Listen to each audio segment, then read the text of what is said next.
വൃത്താകൃതിയിലുള്ള കളിസ്ഥലത്തിൻ്റെ വ്യാസം 49 മീറ്റർ. മീറ്ററിന് 40 പൈസ നിരക്കിൽ ചുറ്റും വേലി കെട്ടാൻ ചിലവ് എത്ര രൂപ? ഏകദേശ ചിത്രം ഇതാണ് വരയ്ക്കുകയാണ്. വൃത്താകൃതിയിലുള്ള കളിസ്ഥലം, ഇതിൻ്റെ വ്യാസം 49 മീറ്റർ. വ്യാസം എന്ന് പറഞ്ഞാൽ ഡയമീറ്ററാണ്. ഡയമീറ്റർ അതായത് ഇത് കേന്ദ്രമാണെങ്കിൽ ഇത് നമ്മൾ വൃത്തത്തിൻ്റെ ഒരു അറ്റത്ത് നിന്ന് മറ്റേ അറ്റത്തേക്കുള്ള ദൂരം, ഇതിനാണ് നമുക്ക് ഡയമീറ്റർ അല്ലെങ്കിൽ വ്യാസം എന്ന് പറയുക. അത് തന്നിട്ട് 49 മീറ്റർ. ഇനി എന്താ, മീറ്ററിന് 40 പൈസ നിരക്കിൽ ചുറ്റും വേലി കെട്ടാൻ ചിലവ്. അതായത് ഇതിന് ചുറ്റും കമ്പി വേലി കെട്ടണം. അപ്പോൾ കമ്പി വേലി ഇവിടുന്ന് കിടത്തങ്ങി ഇങ്ങനെ ഒരു ഭാഗം ഇതുവരെ വരണം.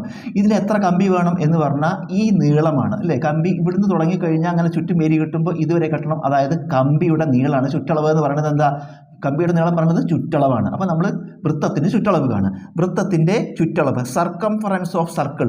സർക്കംഫറൻസ് ഓഫ് സർക്കിൾ വൃത്തത്തിൻ്റെ ചുറ്റളവ് കാണാനുള്ള സൂത്രവാക്യം പൈ ഡി ആണ്.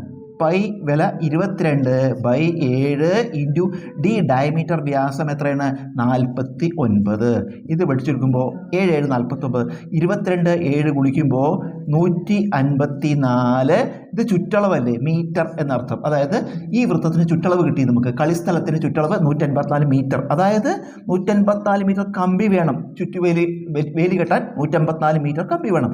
ഒരു മീറ്റർ കമ്പിയുടെ വില 40 പൈസയാണ്. ഒരു മീറ്റർ കമ്പി 40 പൈസ. അപ്പോൾ ഇത്രയും മീറ്ററിന് എത്ര ചിലവ് വരും?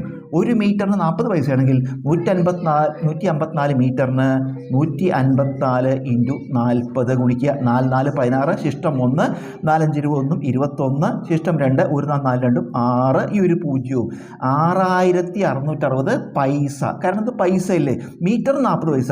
അപ്പോൾ ഈ 154 മീറ്ററിന്, അതായത് ചുറ്റും വേലി കെട്ടാൻ 6160 പൈസ വേണ്ടി വരും. നമ്മളിതിനെ രൂപയാക്കിയിട്ട് എഴുതുന്നത് പൈസയിൽ രൂപയാക്കിയിട്ട്.